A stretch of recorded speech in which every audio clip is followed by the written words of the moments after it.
ang plastar. Ay, hadlok o ikap sa inyong pasyente. Basta nanghid yung ka. Okay, firm butang. So, ang purpose nga nung naani sa level sa imong left nga arm, itanawa, asa ni nakakonektar sa gauge. So, if your brachial pulse is magpitik, ma-feel na to diri sa gauge. Munang alignment yun ani nga. Klaro? Make sense? Yes. Okay, good. Next, ang kani siya, kani, pwede na to i-clip diri. Or, hindi ang sanay na. Pero kung barong na or whatsoever, pinya, ayaw lang pinakasahod. Ha? Kuan ba? Mga Uniqlo nino. Ha? Putang na dira. Next.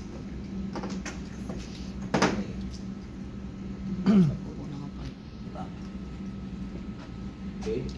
Kani siya, pwede rin ibutang na ilado. Ayaw gamit og thumb ni anak. Ayaw.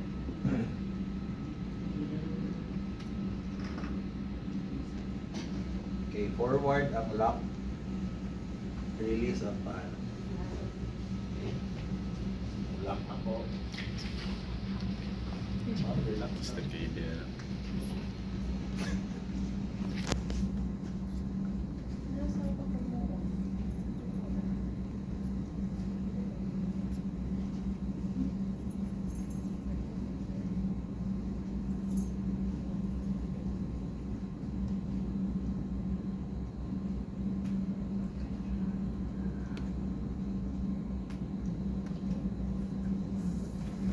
Over 80.